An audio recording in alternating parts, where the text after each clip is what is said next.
Oh, what is Yemskis, everybody? Welcome back to another episode of the GXGamerCast. We're on episode 137 of my little gaming show where once a week I just has to talk about video games, whether they're new video games that I'm playing today, old video games that I grew up with, it doesn't matter. Video games. And today, we are talking about one of my newest favorite franchises of games that I just started playing the Yakuza games 2 years ago and has quickly become one of my absolute favorites. I am in love with the Yakuza series like a dragon. Though I'm still pretty new into it, this is only the third game in the Yakuza series that I've played, and there are well over a dozen games in the entirety of the Yakuza games, and like a dragon, there's spin-off games, and man, they're so good. And I finally got to one of the pinnacles. This is definitely one of the fan favorites, if not the fan favorite. Definitely been argued as the best straight-up Yakuza game, and that is Yakuza 0. Oh, so I started with Yakuza Kiwami 1, which is a remake of the first Yakuza game released on PS2 back in like 2005 or whatever. Now, I had some problems with that game. I have a full review of it. You can go back and find that and check it out. But I definitely had some quarrels with that game, mostly in terms of combat, but the outside stuff, the world, the zaniness, the characters is what made me stick around with Yakuza. And I got to Yakuza 0, and oh buddy, what a freaking game. So we'll be discussing Yakuza 0, but before we get into that, let's discuss what I've been up to over the last week or so. As I always encourage you, the viewer, the listener, let me know what y'all are up to. What games are you playing right now? What movies have you checked out lately? And are you binging any good TV shows? So let's dive into it. Busy week. So we got a handful of movies here. We're starting with a classic, a movie I've not seen, and that is Raging Bull from 1980, I believe. Martin Scorsese, fucking Robert De Niro, my boy Joe Pesci. You probably heard of this movie before. I've never seen it. I've seen parts of it. I've heard things about it tons of times. Never sat down and watched it. It was leaving Amazon Prime, so it might be gone now, but it might still be there if you want to check it out. It was leaving, so I was like, all right, I'm gonna get this one in. It was on my hit list, and I watched it, and it was good. It was good. Now, it does actually stand the test of time in some pretty awesome areas. I mean, the cinematography, out of control, man. The shots, the just beautiful film cinematography in this movie. The action shots during the boxing, very good. Like, better than Rocky, I would say. And I love Rocky, don't get me wrong. But also they have like so the whole story is based on a boxer, and it's his life story basically, going through like his life, being the boxer and finishing it out where he's a retired boxer. And it's Robert De Niro. He's playing fucking the boxer, but at the end he's playing he's all grown up, and the makeup that they did is excellent for 1980. Very, very impressive. They made Robert De Niro look like a legitimate older man, and Joe Pesci as well. So I thought the makeup there was really good. Acting is incredible. Absolutely incredible. I mean, Robert De Niro was amazing. The female was, I really need to get all the names, but De Niro, Pesci, without a doubt, they were fantastic. There's just some things like about the movie that I just didn't like. Like, I didn't like the character that Robert De Niro played. I didn't like him. He was just a mean, nasty man, really didn't like women. He treated his wife very, very poorly.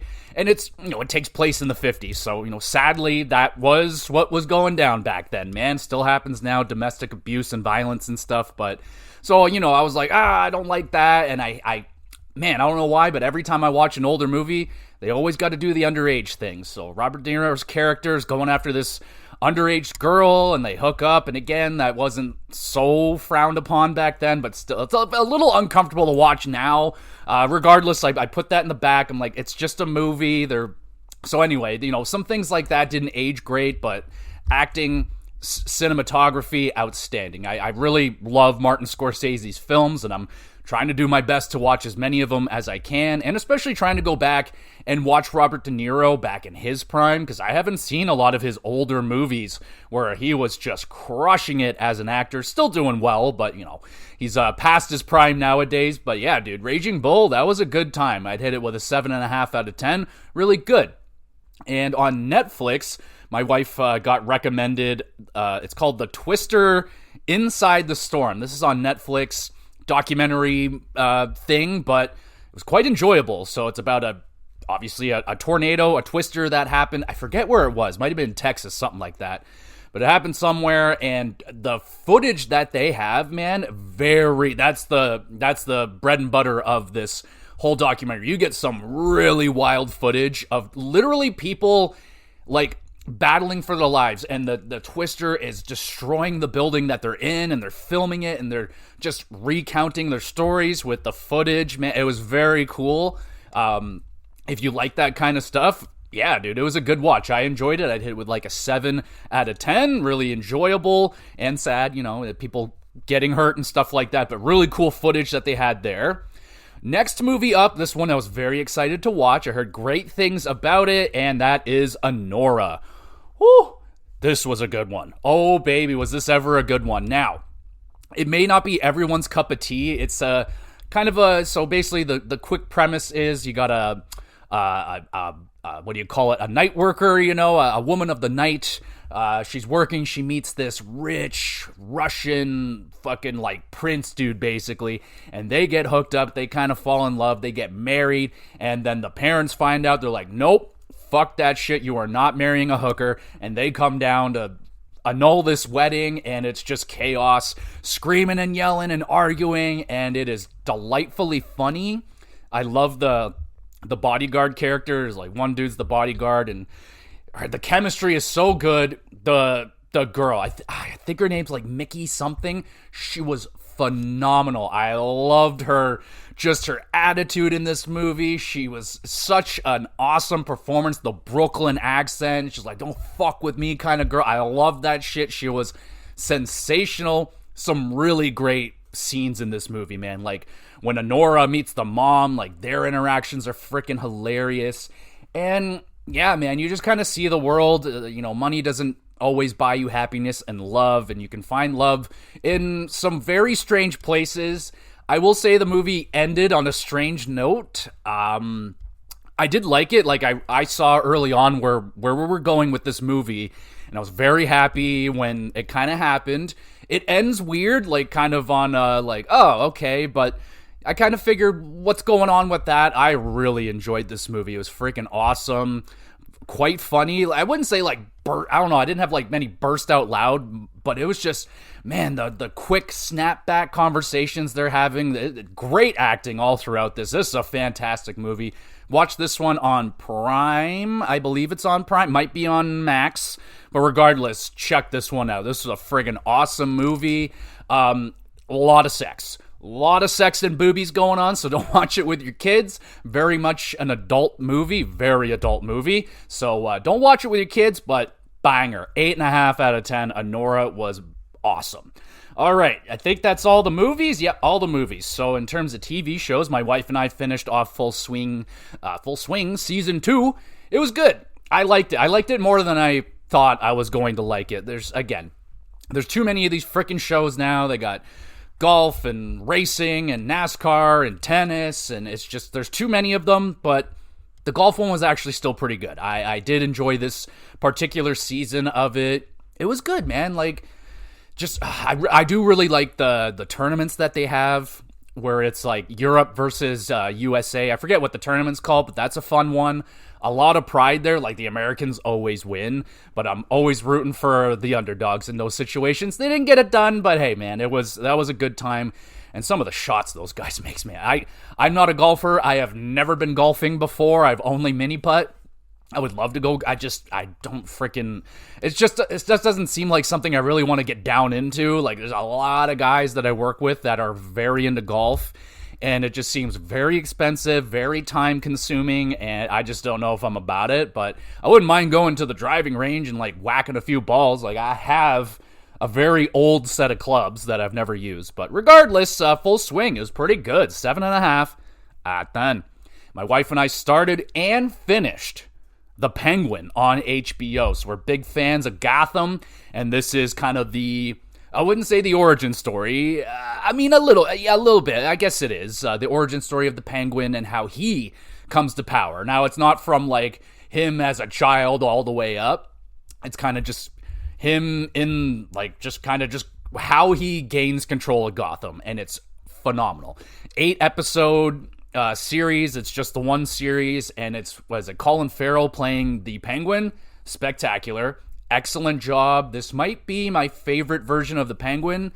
I am quite fond of Oswald in Gotham, but this version of the Penguin is rather ruthless. You find out, like, what is driving this guy. You figure out what's driving this guy to do the things that he does is very good. I really enjoyed this one, man. My wife and I we got really into it. We binged it, probably like 2 or 3 sittings. We had it done, and it was awesome. 8.5 out of 10 if you have not checked out The Penguin yet, and you're like a Batman fan. I'm not even the biggest Batman fan. Like, I am, but I don't watch, like, everything. But yeah, dude, this was really good stuff right here. So check out The Penguin. That's on Max. And let's talk some video games. I'm playing video games, so I've been playing the shit out of Yakuza. I beat it last night, and I'm still trying to finish off, like, the extra big story side mission stuff. We'll discuss all that. I'm still playing Yakuza, playing some WWE 2K24, still crushing the GM mode. It takes a lot longer this time around than previous GM modes that I played. I can get the GM mode done in a few hours. This one, you got to go through, like, multiple years, like 3 or 4 years till you finally get to the end. And I'm, like, almost done year 3. So we're getting there. I'm still having a lot of fun building up rivalries and shit like that. It's a good time. I have Eddie Guerrero on my roster right now. I stole him away from the other brand, and it's a good time, man. I am having a blast. Gonna play the shit out of that now that I am pretty much done with Yakuza, and I started up another game. It's an oldie. It's an old Mario game. Do you know which one it is? It's Super Mario World to Yoshi's Island. Oh, fuck yeah. I find this game to be incredibly underrated and incredibly under-talked about. Like, no one talks about this game. Every time Super Mario comes up, this game never gets a mention, anything. And I'm like, wow. Like, I played it a little bit a few times in my life, and I do understand, like, yes, the crying baby Mario is extremely annoying, but I'm playing it on my Switch right now without the sound on, and I'm loving it. I'm fucking loving this. I'm only on, like, the end of the second world, but so far I think I'm enjoying this more than Super Mario World. This game's fucking awesome. Really enjoying it. Hoping to have an episode on that one as well, part of the Retro Backlog series. It's a game I have to play. I've never finished it before, so I'm going to plan on finishing that one out. We'll see if I can get it done this week or the next, but damn, dude. Very impressed with Super Mario World so far. And that's it, everybody. So, let me know what y'all have been doing, what games and all that stuff, all that great stuff, and let's talk about Yakuza 0, man. Oh, what a time. What a time.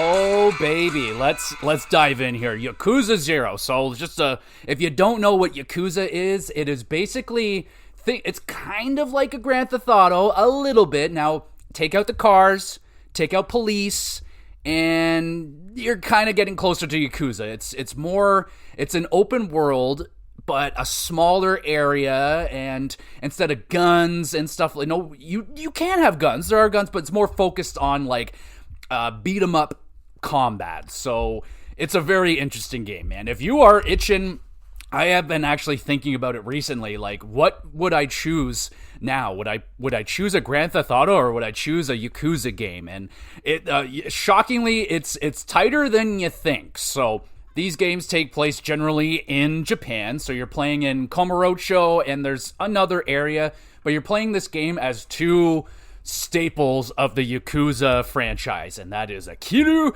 and Majima. So this is the first time I've gotten to play as Majima. You see a ton of Majima in the first game. He is all over the place. He's this wacky, zany guy that pops out of freaking trash cans, out of the backs of cars, just to fight Kiryu whenever he sees him, just so he can have a good fight. But Majima is not that man yet in this game. He starts out, he's just this young 20-year-old, just little business phenom. He's got a ponytail, he's got the eye patch. Now, he's had some run-ins with the Yakuza. He was an ex-Yakuza, and you're starting this game. Majima is no longer in the Yakuza, and he's trying his darndest to get back in there. But he is dealing with this kind of piece of shit guy that's running him around, doing all this shit to trying to get him back into the Yakuza. But right now, Majima, you're running a club. You're running the hottest club in the town, and you're a legend, bro. Like, the introduction for Majima in this game is so badass, man. And also extremely polite. Like, he is super proper and respect all about that, all about the business. This guy comes into the club and he's just causing a scene, and Majima comes there and he just shuts it down, like, in the most professional fashion you have ever seen. Also super badass. Like, he's like, I'm not gonna fight you, I'm not gonna do none of that, but damn, dude, Majima, unfreaking real. And then you get to progress throughout this game, and you get to slowly see things that you're like, yo, this isn't the Majima I know, but you start to see things like, oh, okay, this is kind of his inspiration to start changing into the guy we know and love in the Yakuza games. But right now, he's just kind of a proper badass. And then you have Kiryu. Kiryu, he's in all the Yakuza games, not all of them, but he's the main character in the mainline Yakuza games, and he is just pure badass. So tough. Like, this guy can take so much damage, and he is just so powerful and key, and he is a Kiryu. And you've just left the Yakuza, so you pulled yourself out of there. You're like, no more of this. So you're kind of dealing with that fallout with Kiryu. And the whole story of this game is that there's a whole bunch of different Yakuza groups. There's like these main, freaking, what do you call it, like trees, basically, and all these little sub-branches of little Yakuza things. Regardless, they're all fighting over this little patch of land. Like, literally, it's so small that you can't even put, like, a fucking shack on this land. But this little piece of land is, like, the tipping point for control of all of Kamurocho. These guys are buying up all these properties, but there's this one little mystery property that they can't figure out who owns it, and everyone's trying to scramble to figure out who owns this property, fucking kill that person, or get that property somehow so they can control the world of Kamurocho, basically. So we're trying to figure out all this. We're trying to figure out, we're just trying to figure out who owns this land and to stop or do something with this land. So that's basically your premise. And it is wild, man. So you are just in Kamurocho, you are out there, and you are just exploring, baby. You go around, you're doing side missions, you're doing main missions, mini games, all of that amazing stuff. So we'll do our best. I'll try and get into everything here and just try to convince you need to play these games, man. If you have not gotten into Yakuza, you have to. Like, especially now, I feel like Yakuza's really starting to get mainstreamed, like with the Yakuza Like a Dragon series really starting to hit like a lot of audience here, and a lot more people are getting onto the Yakuza train. So get on there, man, because it is a hell of a ride. These games are wacky, super serious, but also super funny at the same time. I love the balance of these games. There's so much variety, so let's just try and get in there. So you're exploring around Kamurocho, and this Kamurocho is amazing, man. Like, there are open worlds where you're like, oh, I'm running around, there's like nothing here and nothing around there, it's kind of barren. Not Yakuza. Now, I will say, like, yes, it's kind of the same map as Kiwame, where I played, it's very similar. It's not the exact same, but it's the same stores and stuff like that, so it's not completely new, but it is so dense. There is no wasted space in Kamurocho, man. Like, every corner you turn, something's going on. Rather, you run into a sub-story and a whole new thing is happening. There's so many stores to go visit, mini games to play. there is nothing wasted here. There's something going on everywhere as my cat makes a epic leap right in front of me, being so incredibly rude, ruining my show. How dare you, Pumpy? All right, she's grumpy Pumpy right now. That's all right. So we'll move on. In Kamurocho, like I said, man, like it's kind of baffling how it's just something is always going on here, and it's so tightly packed in there. There's just so much amazing stuff to do. So I love this world. It looks awesome. Graphically, pretty much the same as Kiwame. It's probably running on the same engine, but very nice. It's a nice looking game. The lighting is really impressive. Like when you're running around Kamurocho, man, like just neon signs everywhere. Fucking like there's like casinos and all these, like so flashy and just really, really nice. And the characters look very good too. Like they kind of have their levels of cutscene. You have like real fucking powerhouse cutscenes where you can see like the pores on people's faces, and it's very detailed. Looks very, very good. So graphically, game is there, man. The lighting's really impressive. All the lights reflecting off the water on the ground and shit like that, man. Like, oh fuck yeah, this is a very nice game. I don't know if these are like AAA level. Like I would consider them AAA level, honestly, but that's a damn fine looking game. Runs beautifully. You know, I had no glitches, no frame rates, no crashes, no bullshit. No, even like the world operates pretty smoothly. Like people are having conversations, they're walking around doing their own thing. There's drunk people stumbling around all over the place. There's groups of hooligans all over the place causing shenanigans, chirping you and coming after you for fights and stuff like that. Like it is a very full, just filled with life world. Like I had never been to Japan, but man, it feels like you are just in the middle of a little freaking city in Japan, and you're just walking around, and it's just filled with life and personality. Like you go past a bar and you can hear people like laughing and having a good time inside, man. Like this is probably one of my like favorite worlds, little open worlds to explore and be in, because it's nice and familiar. It's not so big that you're like, oh, I don't know where anything is. Like after a while you spend some time here, you're like, oh, I know how to travel this fucking place. I know if I take a left down here, I'll be at my business. If I go over that way, I'll be at the bowling alley or whatever. So I really love these areas. Like I get reminisced like when I used to play Grand Theft Auto San Andreas all the time. I used to be able to like traverse that world without using the map. Like I knew how to get back to Grove Street, and I knew where my girlfriend's house was and all that shit. So like it's familiar enough. Like there's landmarks and like areas that you go to that you remember, and you're just like, yeah, I don't have to look at the map. I could just go around. It's a beautiful world, man. It's a very awesome world that they build in the world of Yakuza. Just so dense, so freaking awesome, so much stuff to do. And let's talk about some of that stuff that you can do. So with all, like, you have your regular missions, of course. You're going around doing that stuff. And I guess we'll touch on the combat. The combat is pretty much unchanged from what I experienced in Kiwame Yakuza 1. It's, you know, you hit the X button, the Y button for lighter, powerful attacks. You will be unlocking new combos as you go through the game. That might be one of my sticking points with the game, is that holy fuck, is it ever expensive to level up your techniques. You between Kiryu and Majima, you have like different fighting styles. You have like a brawler style, a beast style, kind of a quick style, stuff like that. Majima's is actually more, I had more fun with Majima because like Kiryu's is completely unchanged. He has the same styles, pretty much all the same moves and everything, but Majima, his is a little more unique. You got like a breakdancing style where you're doing breakdancing kicks and stuff like that. Very fun. You got like a baseball bat. You got what's the other one? He's just kind of a straight up brawler style as well. But I really like the breakdancing one. That one's quite a bit of fun. But yeah, the combat, I will say the combat is probably the weakest thing about the game.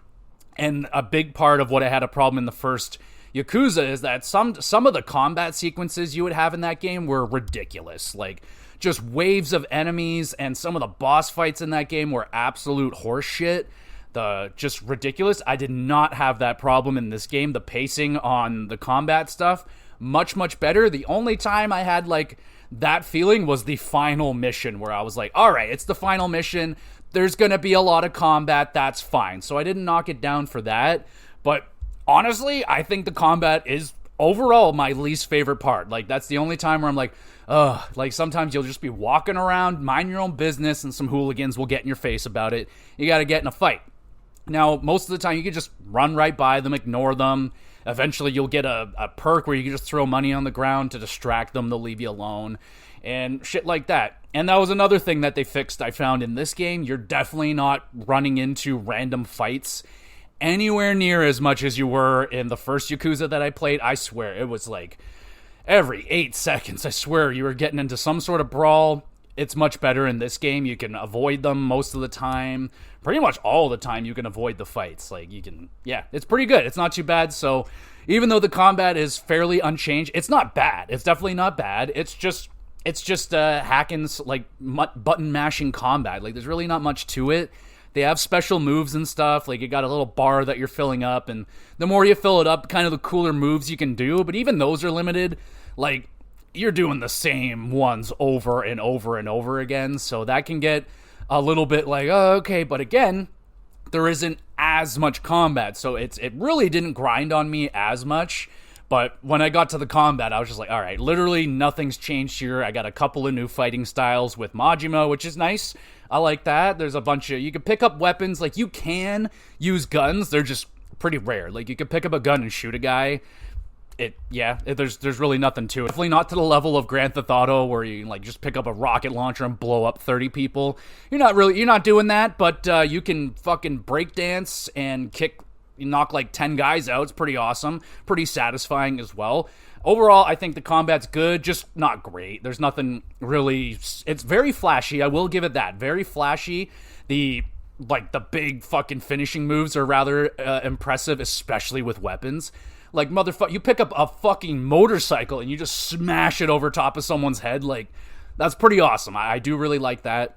And there's a great move that Majima does in the breakdancing style where he will dodge a punch, make the guy punch his own buddy, and then you kick him so hard in the nuts and you just elbow him in the back of the head. I did that combo like a million times. It was out of control, but it's a little bit repetitive. That's kind of the game with, you know, the beat 'em up. That's kind of how it goes. It's repetitive, but they do a much better job with the pacing of it this time. There's no egregious boss fights that are just fucking ridiculous. The only thing, they do have these like big brute guys that walk around town. And again, they're very easily avoidable. They're massive. You can see them a mile away, and they don't chase. They'll just like notice you and like slowly walk at you. So you can easily avoid these guys, but they are dangerous. They will be carrying a ridiculous amount of money. We're like 100 million yen. And if you beat him, you get all that money. But if he beats you, he takes all your money. So there's been a couple of times where I've had like a lot of money on me and I lost the fight. And I lost all my money. And it gave me that Dark Souls feeling like, oh my goodness, all that work for nothing. It's gone. So those guys are a little bit dangerous and a little bit unbalanced. Like, geez, those guys, even with like, I have like a maxed out health bar, which is insanely large. And if he knocks you to the ground, he stomps on you, that's like 2/3 of your health bar gone in an instant. So you got to be very, very careful with those guys. Those are, they're difficult, but it's a risk reward. Like, sometimes those guys are walking around with like 500 million yen. You're like, I would like that, so I would recommend find one, spend your money, and go fight him with as little cash as you have. So that's my recommendation, but that's pretty much all the combat. Let's get to the good stuff. So you got all the sub-story stuff. You'll just be running around town, and you'll just run into someone. Like, one of the great one, and they're wacky. They get very, very, very wacky.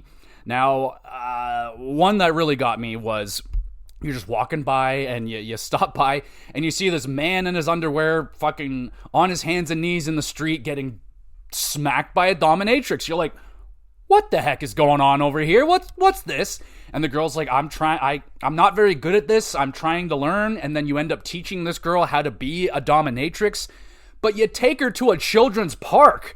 So you're teaching her, she's wearing this ridiculous outfit and got a whip and everything. I'm like, yeah, you gotta treat people like they're fucking pigs. And the kids come over like, hey, what's going on? And I'm like, oh, geez. And I gotta explain to these kids what a dominatrix is. And like, the kids are helping now. I'm like, oh man, this is just insane. So those are the kind of things you'll be running into all the time. And they get very strange, sometimes a little uncomfortable. There was one where I found an underage girl who was selling her panties to perverts.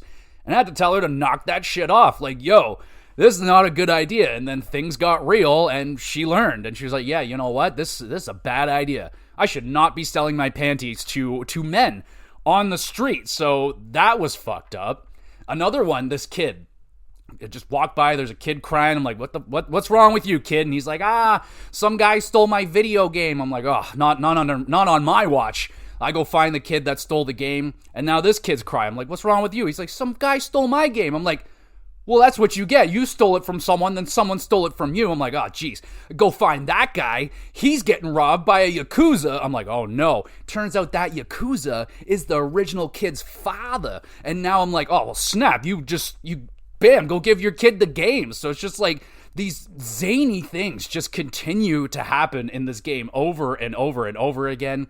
And the only thing that I've noticed that is new from Yakuza 1 to 0 in terms of like the sub-story things, now like you're traveling around Kamurocho, you can go into like any eatery, go eat some food, which is I love doing that. I love going to all the restaurants in Kamurocho, and you get to see all the different food, like the food of Japan. Like, I love seeing all the different cultures. Like, oh, what are they eating here? Like, oh, whoa, that's wild. And one of the great things about Yakuza is nothing you do is a waste. Everything you're doing is collecting points.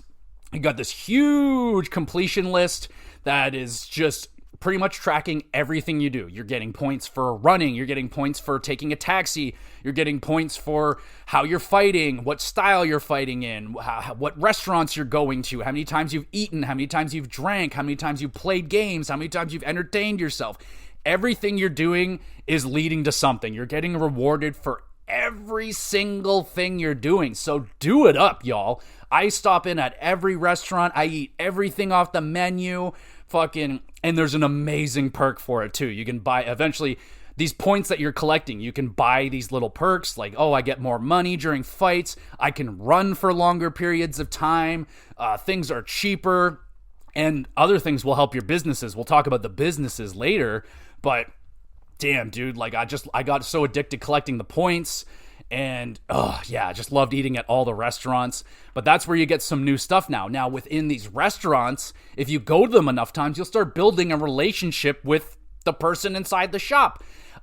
There was a sushi shop that I went to all the time, and the more I went there, the more my bond would grow with the person.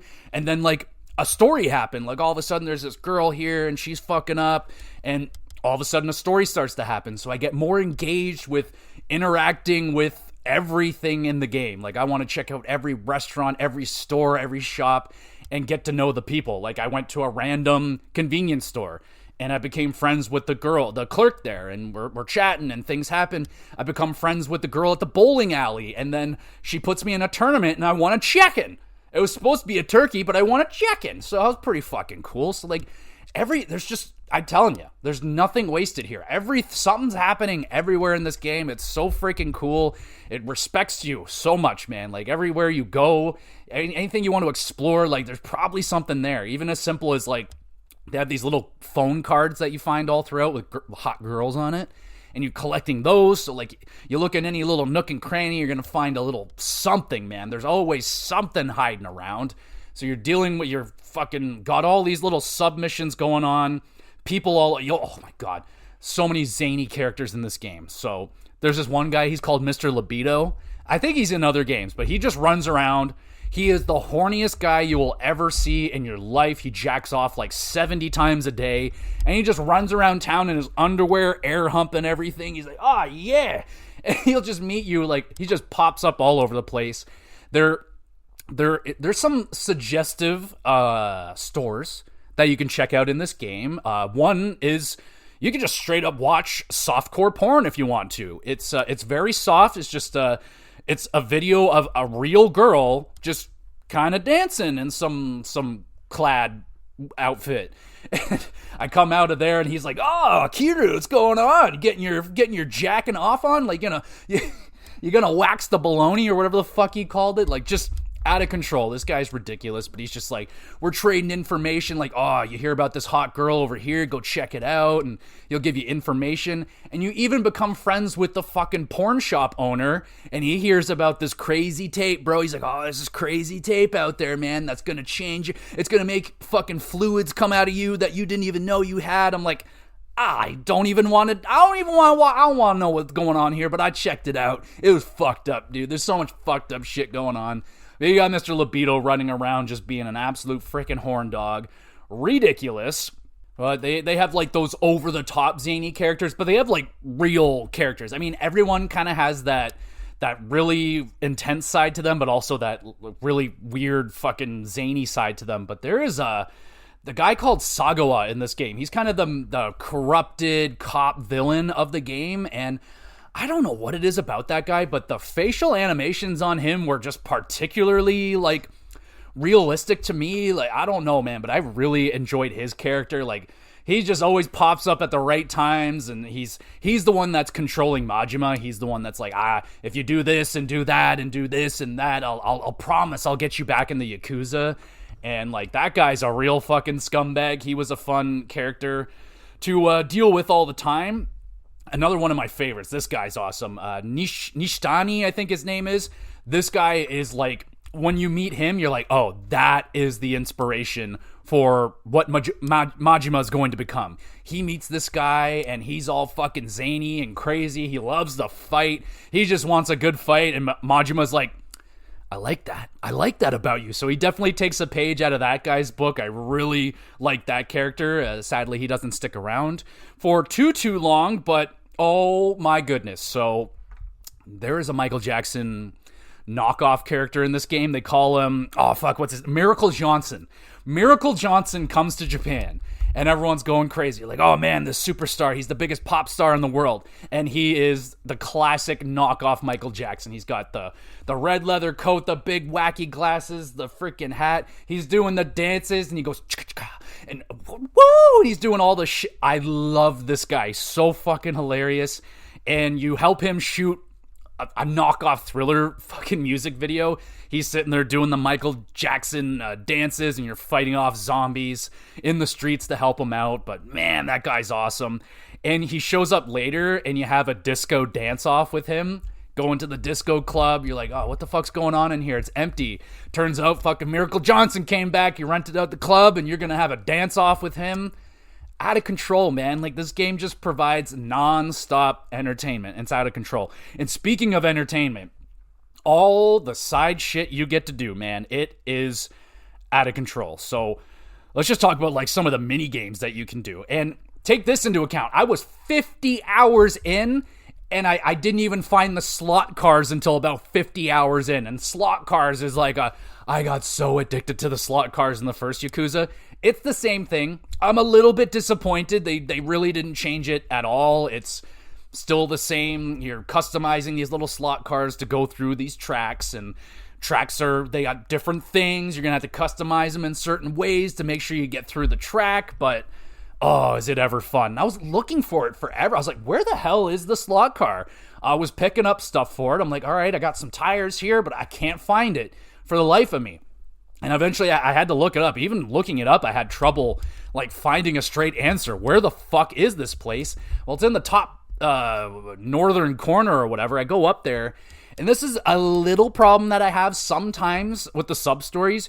You gotta walk like really close to the person for it to activate. Like, I walked by that lady a dozen times, and it never activated until I went like right up into her face, and then the cutscene activated, and then I can get into the slot car. So that does happen sometimes where I could be walking right by the person, and I'm missing the sub-story. I have to like sometimes stop and talk to them to activate it. And there's not always like, there's not like a big red arrow or something saying, hey, there's a mission here if you talk to this person. Sometimes you just have to be aware. Like, someone might say something out loud, and you might overhear it and you'd be like, oh, what's that? And you go over and chat with them, and then like shit happens. So pretty cool. Also, like, not as like I would have loved to have gotten into the slot car earlier, but I got in there. And the slot car, like, that's a whole thing. Like, just doing the slot car, that'll take you into like 5 sub-stories. You're helping the kids. Then you got to take down like the super slot car racers. You got to help out the commentator. He's going through some shit. So you got all those sub-stories you're dealing with.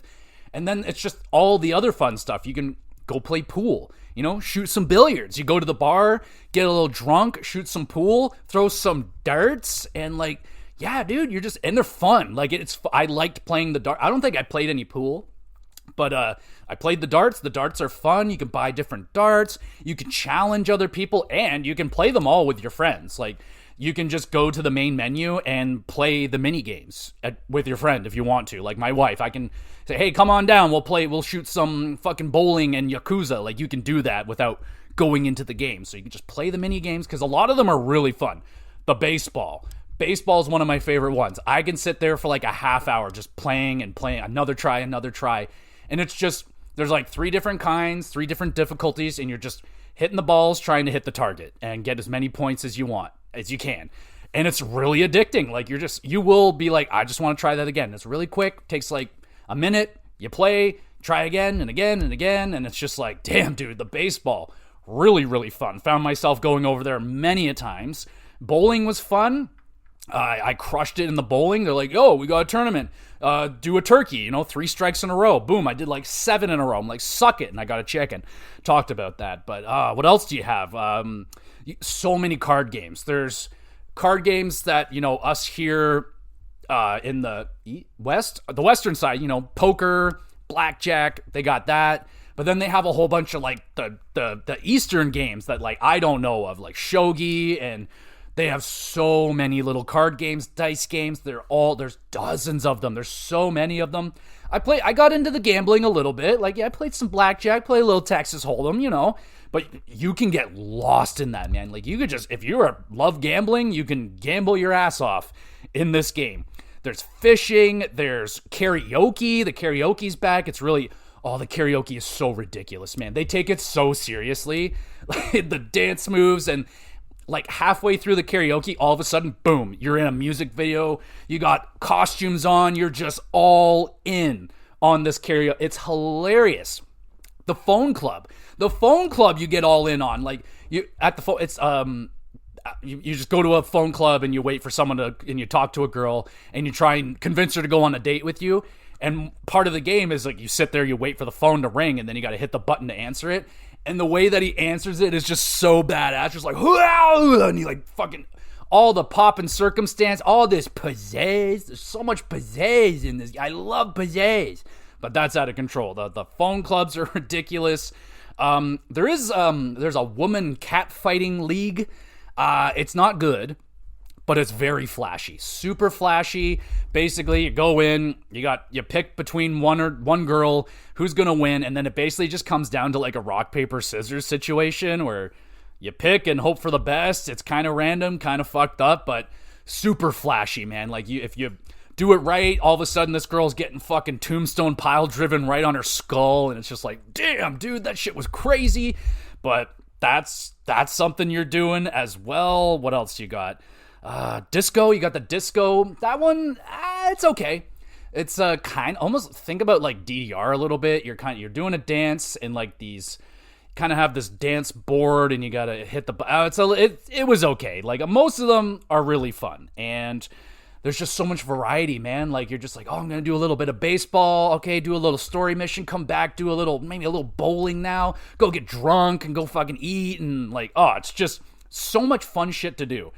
And then they have like the really meaty business simulation things. And I got my hands on these things in Yakuza Like a Dragon. They had a business simulator that I was just in love with.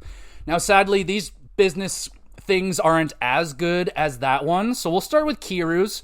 Kiru's is very similar to the one in Like a Dragon. You're just buying up properties. You become a real estate guy, and you're buying up all the properties in these areas, and you're trying to take down the 5 billionaires. There's 5 billionaires, and they each run a little area in wherever the fuck we are, and you go around, you're buying up their properties, and then you're getting into money battles, and it's admittedly quite the grind. Like, there's really not a lot of, like, fun to it necessarily. It's just a lot of, like, building up. You're slowly building up your real estate, and this is how you get money. This is how you get money in the game. You gotta do it if you want to get the big bucks, because at the beginning of the game, man, like, 1,000,000 yen is fucking insane.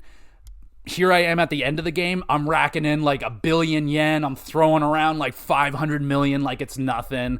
So it's quite the scale in terms of money, but I think they went a little too far in terms of how much money they want for you to pay for upgrading your abilities. It's wild. Like, I am almost fully upgraded one of my things, and it's cost me like 25 billion yen or something. It's out of control. It's a crazy amount of money. But the real estate thing, that's essentially all you're doing. And as you go throughout the game and you're taking down the billionaires, so once you take over a certain percentage of their area, the billionaire will challenge you to a little challenge at first, depending on who it is. Like, you got the tech guy. He came to me. He's like, yo, meet me at the arcade. I'm like, all right. Go to the arcade. Motherfucker challenges me to an old school Sega game, On the Run. He's like, yo, beat my high score in On the Run. I couldn't do it.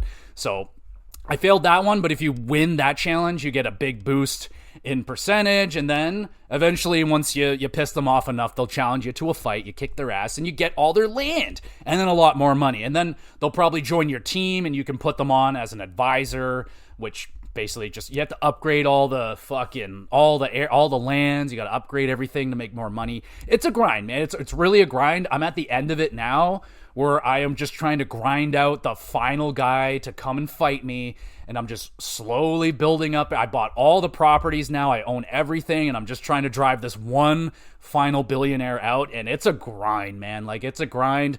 I'm trying to save up. Well, I don't even have to save up any money anymore. Actually, I'm trying to save 10 billion yen so I can give it to this investor guy so I can figure out what the fuck he's going to do with all my money. Anyway, there's a lot of money going around. The real estate, it's, like I said, it's definitely not as fun as the real estate manager in Like a Dragon, but it provided me some good entertainment on the side. It's especially the story of it, like taking down the 5 billionaires and each of the billionaires coming at me with a specific challenge. Like, one of them, I had to challenge her at the phone club, and I had to convince her to go on a date with me, and I won. And I was like, damn, yeah, fuck yeah. Another one, I had to a dance off, a karaoke match, like, really fun, really cool. And yeah, dude. The other one is with Majima. It is way more fun, and this one, you're running a cabaret club. And the cabaret club is like, you got these women, they come in, the men come in, and you give them a woman of their liking, and then they hang out, and they drink, and they have a good time, and you bring in money. And again, you're trying to take down the 5 clubs. The 5 stars, I think they are. You take down all their clubs. Same thing, you go around town, you find businesses that will work with you, increase your fans, more fans come in, you get better girls, you get more money, so on and so forth. And then once the whatever you call it, the 5-star has seen enough, they'll challenge you, and then you have to go head to head, and you run the cabaret for the night. So normally, without the challenge, you pick your girls that you want in your roster. You got to keep them happy, make sure they have a night off if they need it, and they each have like their own specialties. Like, one's really good at talking, one's good at the lovey-dovey stuff, one's good at partying, shit like that. You assign them to the proper guys, make everybody happy. You go over, and if someone needs a fucking towel, you need some ice, you go handle it, and it's pretty good. It's like 5 minutes a night, and you come out, you make a bunch of money. You're not making as much money as real estate, but you're making pretty good change at the end. And this one I just finished, and it was good, man. It's a fun side thing that you're doing with a lot of story going on, like all these fucking corrupted freaking owners of the clubs, and then every club has like a really good hostess. Those are the girls that you're using, and then you get to take their best hostess, and she comes on, and yeah, man, you can customize the girls and like the platinum girls. You can like the first girl you get, like, I changed her completely. She was just kind of like plain girl. I like changed her all up, all this pizzazed her all up and shit. You can train them. You can like have one-on-one dates with them and all this crazy shit. And all along the way, you're doing like you got to do these like recon missions. Like, all right, let's go check out Club Moon. You go out there and you're like looking around, scouting, and like crazy funny shit's happening all the time, man. It's just, there's so freaking much to do in this freaking game, man. It's absolutely out of control. And I guess we should discuss the sound design of the game. They do reuse some tracks in the game, which is fine with me. I don't really have a problem with that. Oh, buddy, especially when they start doing, like, they'll go on these big monologues. They'll have these big touchy-feely moments like, hey, kid, like, it's all right. Keep your head up, and one day, everything's going to come around. As long as you keep trying your best, and I keep trying my best, man, everything's going to come up Millhouse, and everything's going to be good. You have these emotional moments. You're just like, oh, like, you know, when that music kicks in, you're like, uh-oh, here it comes. Someone's going to have a monologue. Here it comes. What's the lesson, everybody? We're going to learn today. Yeah, absolutely no shortage on the morale and the morals of the story situations going on in Yakuza, but I love it. That freaking, that classic song. It's in multiple video games, but it's a good time. It's a good time. But I like the music all throughout the game, man. Like, they have the disco songs, the freaking combat songs are awesome. Like, a lot of the, when you do have the boss fights against the higher name Yakuzas, they all got some pretty intense tracks. The music in Yakuza is banging. There's a whole variety of it too. They have some good jazzy songs in there too, where you're just kind of hanging out at a nice pub or the karaoke places. Like, oh man, there's so much good music in Yakuza. So I think that's pretty much everything. We'll talk a little bit about the finale and how it ties everything up, because man, did Yakuza 1 ever drop the ball hard on its finale. It was just so tedious. The fighting was so bad, but they did a much better job in the finale for Yakuza 0. It is kind of a big battle where you're controlling Majima and Kiryu in different moments. Now, which sucks, you can't actually interchange between Majima and Kiryu until the final chapter of the game, like chapter 16. Other than that, you're just doing, like, you start as Kiryu, you'll do like 2 or 3 chapters, then it'll swing over to Majima, and you're like, oh, hey, let's catch up with Majima. You do a couple chapters there, back over to Kiryu, they'll do a previously on, and they'll catch you up on everything that's been going on. Yeah, not until I got to the final mission, they're like, yeah, you can go to the phone and just swap characters on the fly.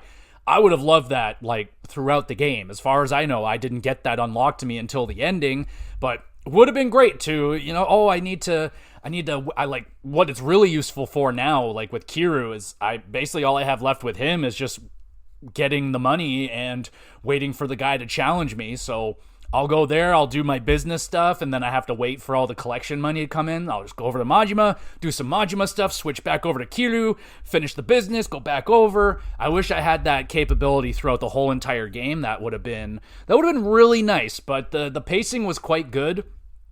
With that, you're like, oh, I could really use a Majima chapter, and then it's all right, here's the Majima chapter. You're like, yeah, I'm back as Majima.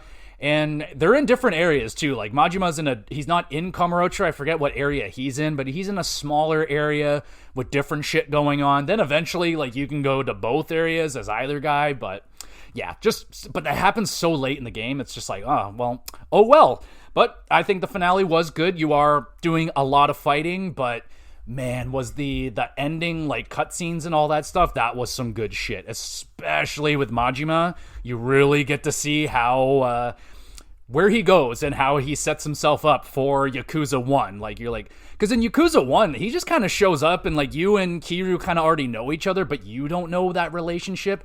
Now that I played Yakuza 0, now I understand it. Even though they barely interacted with each other throughout this game, they were on different areas, doing different shit, but at the end of the game, they finally meet, and oh my god, man, I love it, because Majima sees Kiryu, and he goes, Kiryu, and he does it, he calls him out the way that he does in Yakuza 1. I'm just like, yeah, and Majima's got the look, he finally cut his hair, I'm like, yes, he's got the jacket on, I'm like, oh baby. Kiryu, he's like, I picked up this new suit, and that's the suit that he wears in Yakuza. You're like, So they did a pretty good job there tying everything up at the end to set you on your way to Yakuza 1.